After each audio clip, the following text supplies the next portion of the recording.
Uh, am I audible? Yes sir. ये notice कौन भेजा मुझे अभी? तुम में से कोई भेजे?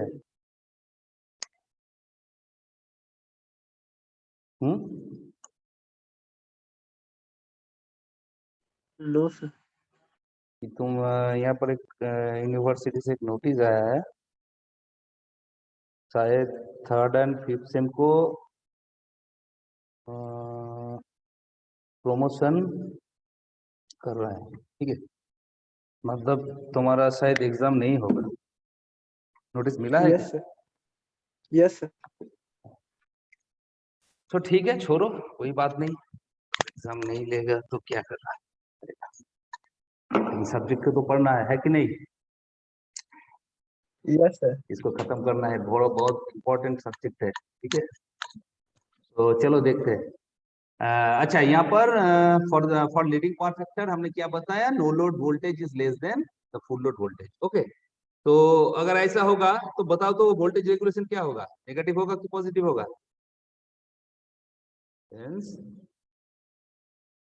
वोल्टेज रेगुलेशन सर नेगेटिव होगा। नेगेटिव होगा, is negative, negative in this case, इस केस। तो ये भी एक कॉम्पिटिटिव एग्जाम का क्वेश्चन है, ठीक है? कि ऐसा पूछा जाएगा कि हमारा जो लोड है वो कैपेसिटिव लोड है, कैपेसिटिव लोड है या फिर लीडिंग लोड है। तब वोल्टेज रेगुलेशन क्या होता है? नेगेटिव होता है कि पॉजिटिव होता है कि जीरो होता है, क्या होता है? तो इसका आंसर क्या होगा? नेगेटिव होगा, जीरो होगा, पॉजिटिव होगा, लीडिंग पावर। लेकिन लेकिन जब हमारा जो इंडक्टिव लोड होता है, ठीक है, इंडक्टिव लोड के लिए वोल्टेज रेगुलेशन ऑलवेज क्या होगा? पॉजिटिव होगा, ये बात याद रखना, ठीक है? तो ये लीडिंग लोड के लिए, ठीक है? अब देखो, वोल्टेज रेगुलेशन को डिटरमाइन करने के लिए कुछ मेथड है, ठीक है? कुछ मेथड होता है। कौन सा मेथड होता है देख लेते हैं। जैसे कि दो इंपॉर्टेंट मेथड होता है, ठीक है? Determination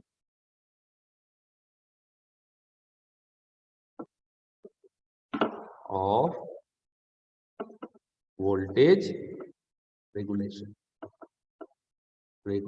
okay, determination of voltage regulation.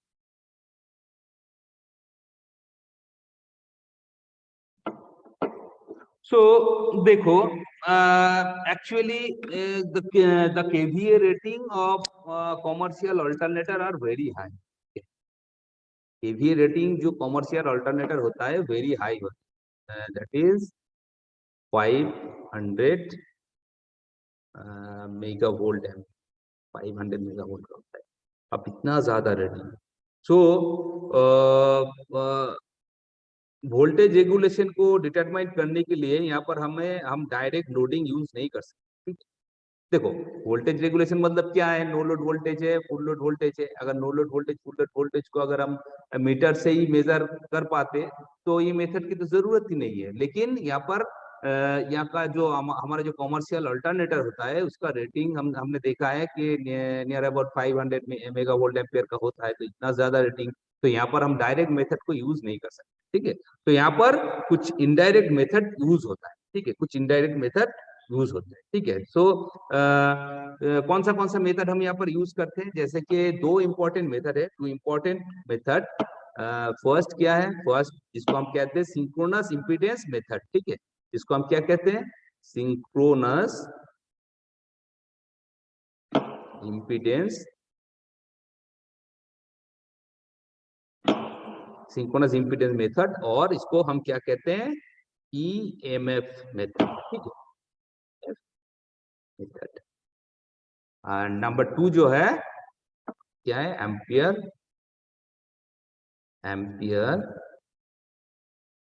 Turn method, ampere turn, और इसको हम क्या कहते हैं? इसको हम एमएमएफ मेथड भी कहते हैं, एमएमएफ मेथड, ठीक है?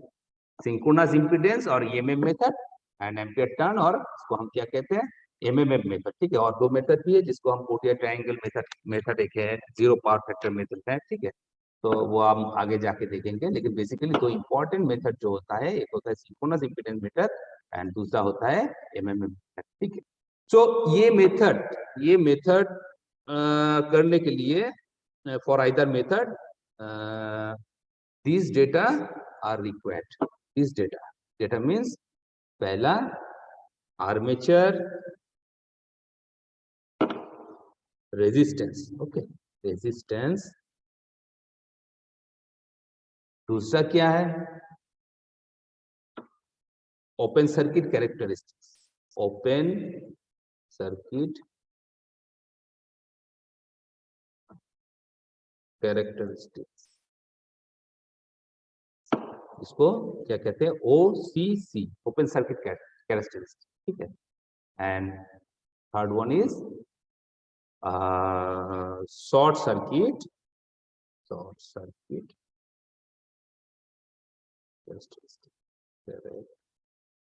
characteristics, okay, short circuit characteristics,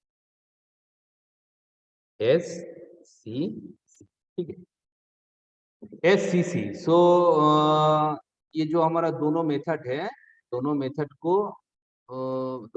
को अप्लाई करने के लिए इन तीन जो कि बहुत इम्पोर्टेंस है, जरूरत है, जो कि पहला है क्या है, आर्मेचर रेजिस्टेंस, एंड दूसरा क्या है,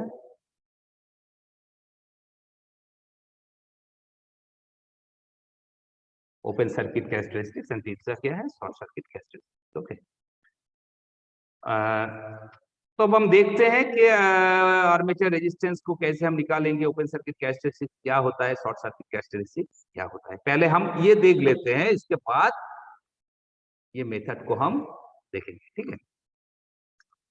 तो आर्मेचर रेजिस्टेंस, तो आर्मेचर रेजिस्टेंस पर फेज, इसको हम कैसे मेजर करेंगे, जैसे कि हम जानते हैं मेजरमेंट में तुम लोग पढ़ चुके होंगे कि रेजिस्टेंस मेजरमेंट जो कि हमारा डायरेक्ट करंट मेथड होता है, एंड वोल्ट एम्पियर जो मेथड होता है, उस मेथड से ही हम आर्मेचर रेजिस्टेंस को मेजर कर सकते हैं, ठीक है। उस मेथड से हम आर्मेचर रेजिस्टेंस को मेजर कर लेंगे और हमें पता चल जाएगा कि आर्मेचर रेजिस्टेंस का वैल्यू क्या होता है, ठीक है। सो पहले आर्मेचर रेजिस्टेंस को हमें निकालना है, ठीक है, आर्मेचर रेजिस्टेंस। सो आर्मेचर रेजिस्टेंस आरए पर फेज इज डिटरमाइंड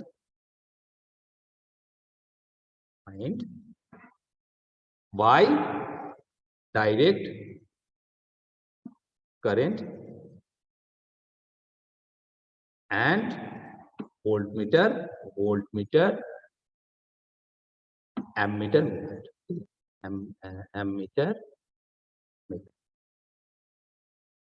इस मेथड से हम आरए का जो वैल्यू को हम मेजर करते हैं, ठीक है। बट ये जो आरए है, ये दिस इज डीसी वैल्यू, ये जो रेजिस्टेंस हमने मेजर किया है, ये क्या है, ये डीसी वैल्यू है। लेकिन यहाँ पर तो एसी चल रहा है, तो एसी रेजिस्टेंस का वैल्यू क्या चेंज होगा, बताओ तो, चेंज होगा क्या?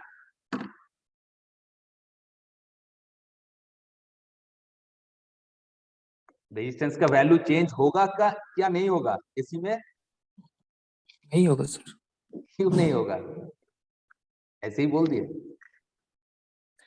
सर ये फ्रीक्वेंसी पे डिपेंड नहीं करता ना सर, जो एसी या डीसी पे चेंज हो रहा है। याद करो पिछले सेम में पावर सिस्टम में स्किन इफेक्ट पढ़ा था ना, स्किन इफेक्ट एक इफेक्ट होता है पावर सिस्टम में। जब वो जो ट्रांसमिशन डिस्ट्रीब्यूशन वाला जो चैप्टर था, वहां पर स्किन इफेक्ट तुम लोग पढ़ चुके। तो स्किन इफेक्ट के लिए एसी रेजिस्टेंस डीसी वैल्यू से ज्यादा होता है, मतलब कि इफेक्टिव जो रेजिस्टेंस होता है, इफेक्टिव रेजिस्टेंस एसी का डीसी वैल्यू से ज्यादा होता है due to skin effect. Skin effect मतलब क्या है? देखो, किसी भी कंडक्टर करंट का जो एसी करंट का जो टेंडेंसी होता है वो सरफेस से फ्लो होने का टेंडेंसी रहता है। एक कंडक्टर होता है, इन इफेक्ट तुम लोग ये तो पावर सिस्टम में पढ़ चुके हो। तो एक कंडक्टर है, लेकिन अगर यहाँ पर डीसी करंट हम इसके अंदर से पास करवाए तो ठीक है, लेकिन अगर एसी करंट होगा तो एसी करंट का जो टेंडेंसी होता है ये कंडक्टर के सरफेस से फ्लो करने की ये कोशिश करता है, कंडक्टर के सरफेस से। क्यों? क्योंकि हम जानते हैं किसी भी कंडक्टर का सेंटर में इंडक्टिव इफेक्ट बहुत ज्यादा होता है। इंडक्टिव इफेक्ट बहुत ज्यादा होता है, फ्रीक्वेंसी जितना हाई होगा वो हमारा जो कंडक्टर का जो कोर है, कोर में उसको की ऑपोजिशन भी उतना ज्यादा मिलेगा। इसलिए करंट क्या होता है, करंट सरफेस से, उसका जो टेंडेंसी होता है सरफेस से फ्लो होने का टेंडेंसी रहता है। करंट कोशिश करता है कि सेंटर से नहीं सरफेस से फ्लो हो। ठीक है, ये जो इफेक्ट है इस इफेक्ट को स्किन इफेक्ट कहते हैं। अब बताओ तो सरफेस सेंटर के बगैर अगर अगर सिर्फ सरफेस से ही करंट फ्लो करेगा तो इफेक्टिव रेजिस्टेंस ज्यादा होगा कि कम होगा? यहाँ पर क्रॉस सेक्शनल एरिया जो होगा वो कम हो रहा है ना। अगर सिर्फ सरफेस से करंट फ्लो करेगा, सरफेस मान लो कि सरफेस के सेंटर में, सेंटर से ये पास नहीं कर रहा है इसी करंट, सिर्फ सरफेस से पास कर रहा है। तो अगर सरफेस से पास होगा तो उसका जो क्रॉस सेक्शनल एरिया है वो पूरा का पूरा कंडक्टर तो उसको नहीं मिलेगा, सिर्फ सरफेस का एरिया ही उसको मिलेगा। तो सरफेस का एरिया अगर मिलेगा तो हम तो जानते हैं कि इसका जो इफेक्टिव रेजिस्टेंस होगा, इसको इसको क्या कहते हैं, इसको हम इफेक्टिव रेजिस्टेंस कहते हैं। तो इस इफेक्टिव रेजिस्टेंस ज्यादा होगा कि नहीं होगा? ज्यादा होगा। बात समझ में आ रहा है? बात समझ में आ यस रहा सर, है? अगर अगर मान यस लो सर, कि अगर मान लो कि करंट यूनिफॉर्मली एक कंडक्टर के अंदर से पास हो रहा है, यूनिफॉर्म पूरा कंडक्टर के अंदर से पास हो रहा है, ठीक है। अब स्किन इफेक्ट के वजह से करंट अंदर से पास नहीं होगा, करंट सिर्फ सरफेस वाला जो पाथ है उस पाथ को वो फॉलो करेगा, सरफेस सरफेस से जाने की वो कोशिश करेगा करंट, क्योंकि सेंटर में इंडक्टिव प्रॉपर्टी बहुत ज्यादा हो जाएगा यहाँ। तो अगर सिर्फ सरफेस के एरिया में करंट फ्लो होगा तो यहाँ पर क्रॉस सेक्शनल एरिया कम हो रहा है कि ज्यादा हो रहा है? करंट का जो पथ है वो कम हो रहा है कि ज्यादा हो रहा है? कम हो रहा है। कम हो रहा है। तो जब जब कम होगा तो वहां पर इफेक्टिव जो रेजिस्टेंस है वो तो ज्यादा होगा। तो यहाँ पर स्किन इफेक्ट की वजह से ये जो होता है स्किन इफेक्ट पावर सिस्टम में एक बहुत इंपॉर्टेंट टॉपिक है। हम लोग पढ़ चुके होंगे इससे पहले, मुझे पता नहीं कि तुम पढ़ चुके हो या नहीं हो, लेकिन ये एक बहुत इंपॉर्टेंट टॉपिक है कि किसी भी कंडक्टर का जो डीसी रेजिस्टेंस होता है, एसी रेजिस्टेंस होता है, सेम नहीं रहता है। क्यों? क्योंकि एसी में फ्रीक्वेंसी रहता है और एसी करंट के लिए यहाँ पर स्किन इफेक्ट की वजह से एसी का जो रेजिस्टेंस है वो बढ़ जाता है। ठीक है, सो यहाँ पर the effective resistance, effective armature resistance, that means AC resistance. Okay, that means AC resistance is greater than this value. Okay, this value due to skin effect. Skin effect, इसको हम स्किन इफेक्ट कहते हैं। ठीक है, इसके वजह से AC का रेजिस्टेंस थोड़ा बढ़ जाएगा डीसी वैल्यू से। एंड इसको प्रैक्टिकली इसको एक्सपेरिमेंट करके देखा गया है कि this effective value of this effective resistance is 1.5 times the DC value. ठीक है, 1.5 टाइम्स द डीसी वैल्यू। सो यहाँ पर आर ए जो होगा 1.5 टू आर डीसी, मतलब ये डायरेक्ट करंट मेथड या फिर वोल्टमीटर एम्पियर मेथड से जो रेजिस्टेंस हमें मिलेगा RA का जो वैल्यू मिलेगा वो DC वैल्यू होगा। उस DC वैल्यू से 1.5 अगर हम मल्टीप्लाई कर देंगे, जो वैल्यू मिलेगा ये हमारा क्या है, ये AC का वैल्यू, ये वैल्यू AC का है। तो यहाँ से हमें आर्मेचर रेजिस्टेंस मिल जाएगा। ठीक है, दूसरा क्या है, दूसरा जो ओपन सर्किट कैरेक्टरिस्टिक्स है OCC, इसको हम क्या कहते हैं, OCC।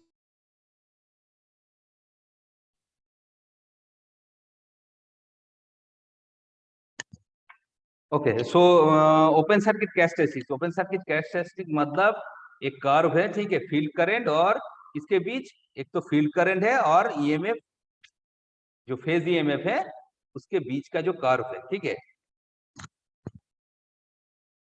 तो जैसे कि हमने देखा डीसी में मैग्नेटाइजिंग कर्व होता है, डीसी मशीन जब तुम लोग इससे पहले स्टडी किए हो तब देखा है मैग्नेटाइजिंग कर्व। ठीक है, ठीक उसी तरह से open circuit characteristics of an alternator is the curve between armature terminal voltage and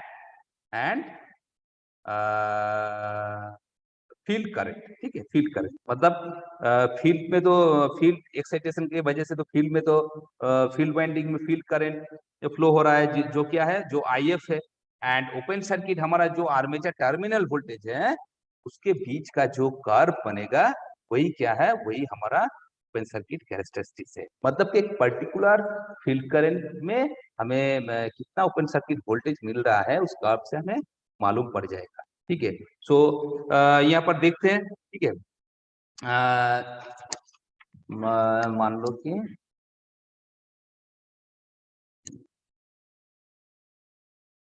ये एक सर्किट है, यहाँ पर एक रियोस्टेट लगाया गया है फील्ड करंट को चेंज करने के लिए। ये हमारा फील्ड सर्किट है, ये आर्मेचर नहीं, ये फील्ड है, ये फील्ड है। ठीक है, और फील्ड में हम जो सप्लाई देते हैं, कौन सा सप्लाई देते हैं बताओ तो, यहाँ पर एक एमीटर लगाया है, एमीटर। अच्छा, फील्ड में जो सप्लाई हम देते हैं कौन सा सप्लाई देते हैं, सौरभ बताओ। Sir DC supply. DC supply देते हैं, और जो डीसी सप्लाई जिससे देते हैं उसको हम क्या कहते हैं, sir sleep ring. Sleep ring. Sleep ring के थ्रू हम कनेक्ट करते हैं। स्लीप रिंग तो एक दो तरह का रिंग होता है जो कि रोटेटिंग पार्ट में हम उसको जस्ट कनेक्ट करते हैं, जस्ट कनेक्ट करते हैं। लेकिन जो जो डीसी सप्लाई दे रहा है उसको बेसिकली क्या कहते हैं, और वो जो डीसी सप्लाई जो दे रहा है वो कौन सा मशीन दे रहा है डीसी सप्लाई, सर एक्साइटर बोलते हैं उसको। उसको एक्साइटर बोलते हैं। वो जो हम एक्साइटर यूज करते हैं वो कौन सा मशीन होता है, ये तो हमने बताया।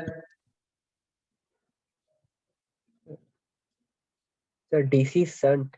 डीसी शंट और कंपाउंड जनरेटर। ठीक है, डीसी शंट और कंपाउंड जनरेटर से हम डीसी सप्लाई फील्ड में प्रोवाइड करते हैं। ठीक है, और यहाँ पर देखो, यहाँ पर ये जो फील्ड वाइंडिंग है, यहाँ पर फील्ड वाइंडिंग है, और यहाँ पर हमने एक रियोस्टेट को कनेक्ट किया है। रियोस्टेट को क्यों कनेक्ट किया है, क्योंकि फील्ड करंट को चेंज करने के लिए। ठीक है, और यहाँ पर हमने एक एमीटर लगा दिया, यहाँ पर हमने एक एमीटर को कनेक्ट किया है फील्ड करंट को मेजर करने के लिए। ठीक है, अब हमें देखना है कि ये जो रियोस्टेट मतलब इसका जो रेजिस्टेंस है इसको हम चेंज करेंगे और IF को थोड़ा थोड़ा करके इंक्रीज करेंगे, और IF का जो वैल्यू होगा इस एमीटर में वो इस एमीटर उसको मेजर कर लेगा। ठीक है, और इस करंट का वैल्यू, IF का जो वैल्यू होगा उस वैल्यू में हमारा आर्मेचर का जो ओपन सर्किट वोल्टेज होगा वो किस तरह से चेंज हो रहा है ये हम देखेंगे। ठीक है, तो यहाँ पर आर्मेचर हम जानते हैं 3 फेज वाइंडिंग होता है, 3 फेज स्टार कनेक्टेड ये जो वाइंडिंग है ये आर्मेचर है। ठीक है, अब हमें ये जो E0 है, E0 ये ओपन सर्किट EMF, इसका फेज वैल्यू, इस फेज वैल्यू को हमें निकालना है। ठीक है, ये एक फेज का वैल्यू। सो इसको मेजर करने के लिए हम यहाँ पर एक वोल्टमीटर को कनेक्ट करते हैं, यहाँ पर एक वोल्टमीटर को कनेक्ट करते हैं। अब देखो, अब क्या है, ये जो फील्ड करंट है IF, यहाँ पर जो फील्ड करंट है IF is gradually increased from zero by adjusting the field rheostat. इस फील्ड रियोस्टेट को एडजस्ट करके आईएफ का करंट 0 से हम इंक्रीज कर रहे हैं, ठीक है, ग्रेजुअली इंक्रीज कर रहे हैं। कितना तक? until open circuit voltage E naught, until open circuit voltage is about 50% greater than the rated phase voltage। इस अल्टरनेटर का जो रेटेड फेज वोल्टेज है, रेटेड फेज वोल्टेज से 50% ग्रेटर वोल्टेज जब तक नहीं मिलता है, हम आईएफ को इंक्रीज करते रहेंगे। सो यहाँ पर साफ साफ क्लियर है, field current IF is gradually increase from 0 until open circuit voltage, that is E naught phase value is about 50% greater than the rated phase voltage। ठीक है, इसको हम लिख देते हैं, नहीं तुम लोग भूल जाओ। तो ओपन सर्किट कैरेक्टरिस्टिक्स में क्या होता है? Field current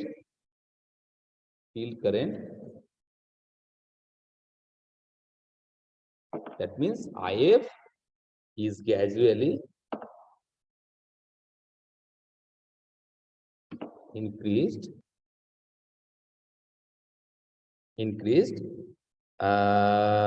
from 0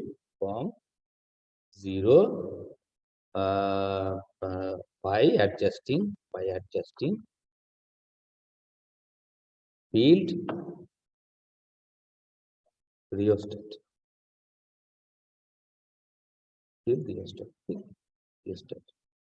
until open circuit voltage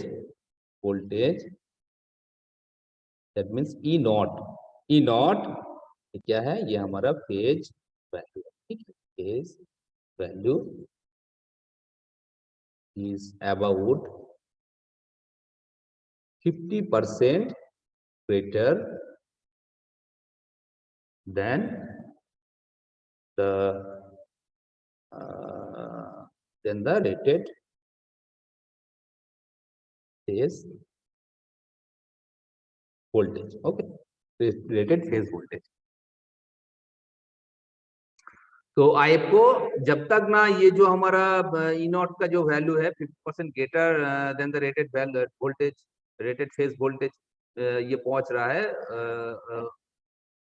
तब तक हमें आईएफ को इंक्रीज करना होगा। ठीक है, आईएफ का जिस वैल्यू में ये जो हमारा जो ई नॉट जो है, ई नॉट का वैल्यू 50% ग्रेटर हो जाएगा रेटेड फेज वोल्टेज से, उस वैल्यू को, उस आईएफ को हमें रिकॉर्ड करके रखना है। ठीक है, तो ओसीसी बेसिकली क्या होता है?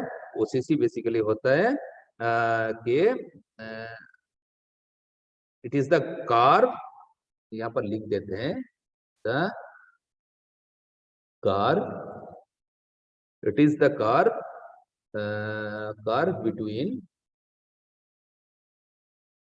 between armature terminal voltage and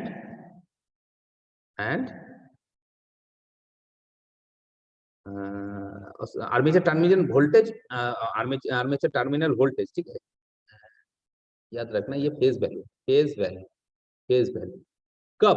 open circuit, on open circuit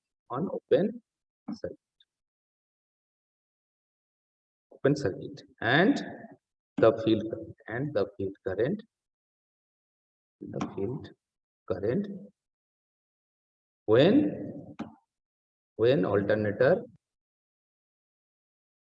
alternator is running at rated speed, when alternator is running at rated speed।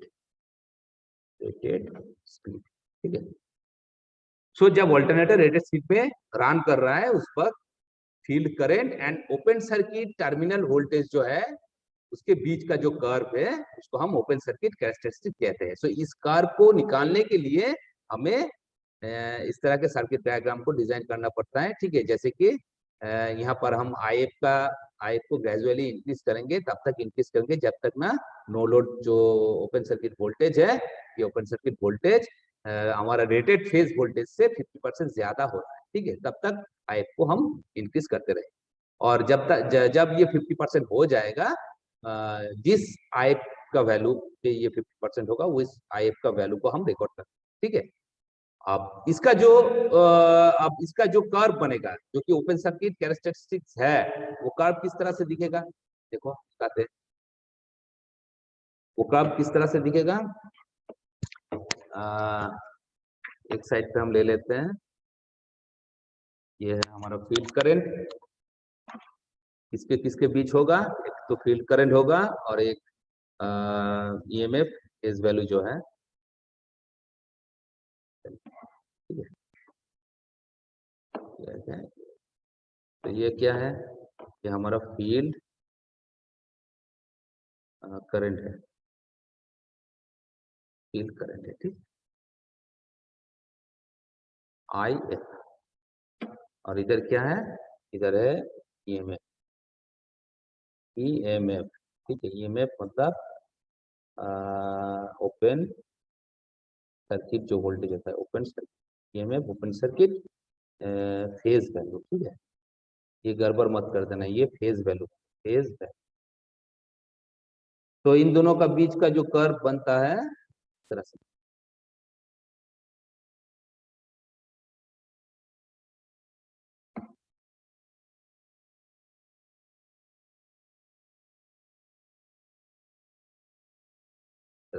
ठीक है,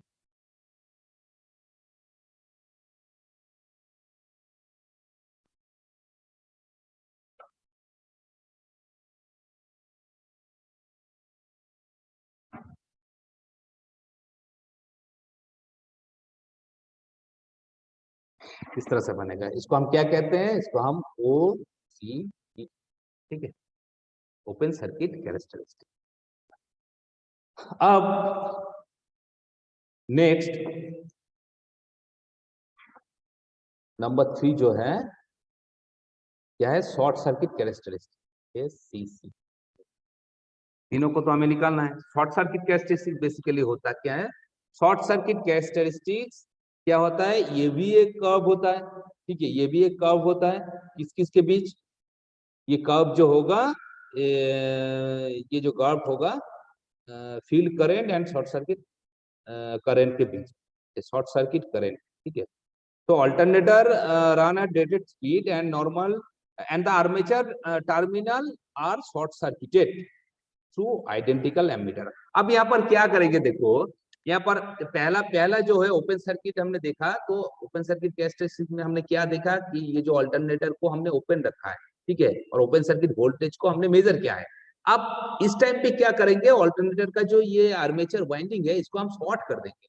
अगर हम शॉर्ट कर देंगे तो यहाँ पर जो करंट फ्लो करेगा, जिसको हम शॉर्ट सर्किट करंट कहते हैं, उस शॉर्ट सर्किट करंट को हमें मेजर करना है। ये फील्ड करंट के रिस्पेक्ट में यहाँ पर क्या किया हमने, ओपन सर्किट जो जो हम वोल्टेज है, उस वोल्टेज को मेजर किया। अब क्या करेंगे, यही फील्ड करंट के यही फील्ड करंट के एक वैल्यू में हमें शॉर्ट सर्किट करंट जो है, उस शॉर्ट सर्किट करंट को हमें मेजर करना, ठीक है। तो यहाँ पर सेम डायग्राम होगा। मान लो कि ये हमारा क्या है, ये हमारा फील्ड वाइंडिंग है, यहाँ पर एमीटर लगाया है, ये फील्ड वाइंडिंग है, ठीक है। यहाँ पर हम डीसी सोर्स दे रहे हैं, डीसी सप्लाई, ये वाला जो है ये क्या है, रियोस्टेट है, ठीक है। ये फील्ड करंट को चेंज कर रहा है, यहाँ पर फील्ड करंट आई है।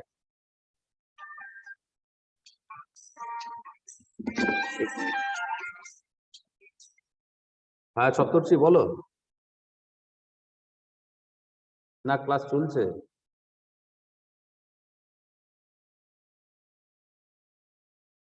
হ্যাঁ দিয়ে যেতে পারো যদি তোমার অসুবিধে না হয়, আমার কোনো প্রবলেম নেই, এসো, ঠিক আছে এসো।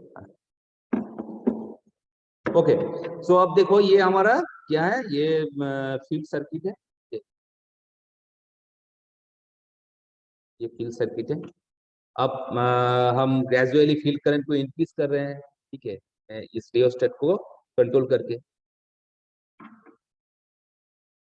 हमारा जो आर्मेचर वाइंडिंग है, अब क्या करेंगे, इस आर्मेचर वाइंडिंग को हम शॉर्ट कर देंगे, ठीक है। शॉर्ट कर देंगे तो यहाँ पर शॉर्ट सर्किट करंट का जो वैल्यू है, शॉर्ट अगर कर देंगे तो शॉर्ट सर्किट करंट का वैल्यू को हमें मेजर करना है। तो यहाँ पर हमने एक एमीटर को कनेक्ट कर दिया है और यहाँ पर इसको हम शॉर्ट कर देंगे। ठीक है, शॉर्ट कर देंगे, तीनों को शॉर्ट कर देंगे, लेकिन तीनों वाइंडिंग में हम एक एक करके एमीटर को कनेक्ट कर देंगे। देखो शॉर्ट सर्किट करंट, ये जो शॉर्ट सर्किट करंट है इसको मेजर करने के लिए एक एमीटर ही काफी है, लेकिन हमने यहाँ पर 3 एमीटर क्यों कनेक्ट किया? 3 एमीटर यहाँ पर क्यों कनेक्ट किया? क्योंकि 3 एमीटर के वजह से ये सर्किट जो है बैलेंस रहे। ठीक है, सो इसको बैलेंस रखने के लिए हमने ये 2 एमीटर लिया है, वरना इसका कोई जरूरत नहीं है। एक एमीटर से ही हम शॉर्ट सर्किट करंट को हम मेजर कर सकते हैं। ठीक है, अब देखो, अब ये जो फील्ड करंट है, फील्ड करंट को ग्रेजुअली इंक्रीज करो। ठीक है, फील्ड करंट को ग्रेजुअली इंक्रीज करो। अगर हम इंक्रीज कर पाए एडजस्टिंग फील्ड रियोस्टेट, यहाँ पर फील्ड रियोस्टेट लगाया है तो इसको हम थोड़ा थोड़ा करके इंक्रीज कर रहे हैं। ठीक है, थोड़ा थोड़ा करके इंक्रीज कर रहे हैं। और इधर आर्मेचर में क्या होगा, शॉर्ट सर्किट जो करंट है, शॉर्ट सर्किट करंट का वैल्यू भी इंक्रीज करेगा, है कि नहीं? शॉर्ट सर्किट करंट का वैल्यू इंक्रीज करेगा। तो कितना कितना तक हम फील्ड करंट को इंक्रीज करेंगे? कितना तक? जब तक आईएससी का जो वैल्यू है, जब तक आईएससी का वैल्यू हमारा जो रेटेड करंट है, हमारा जो रेटेड आर्मेचर करंट है, रेटेड आर्मेचर करंट का वैल्यू से दुगना हो जाए, ट्वाइस द रेटेड करंट। ठीक है, ट्वाइस द रेटेड करंट मतलब के रेटेड करंट का जो वैल्यू है उसका डबल जब तक आईएससी का वैल्यू नहीं होता है तब तक फील्ड करंट को हमें इंक्रीज करते रहना है। ठीक है, तो यहाँ पर field current IF is gradually increase from 0 until the short circuit armature current ISC is about twice the rated current। ये बात याद रखें। ठीक है, सो field current IF is gradually increased from zero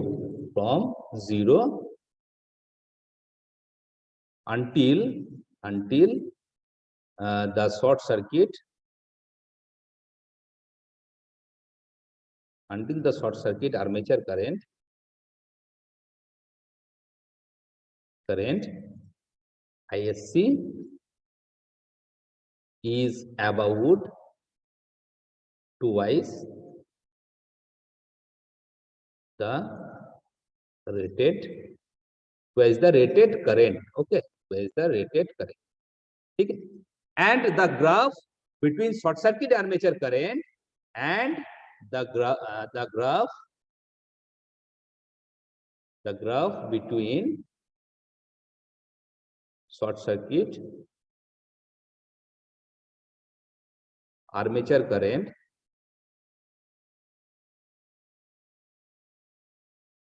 and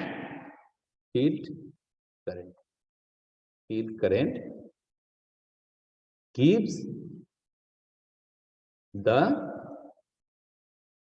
short circuit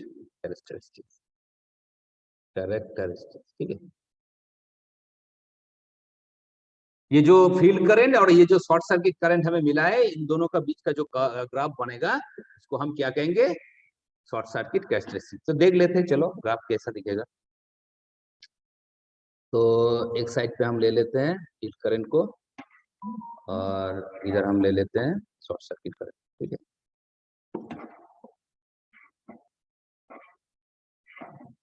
तो क्या है ये? शॉर्ट सर्किट करंट इधर ले लेते हैं। ठीक है, शॉर्ट सर्किट इस डायरेक्शन में शॉर्ट सर्किट करंट को ले लो एंड इधर फील्ड करंट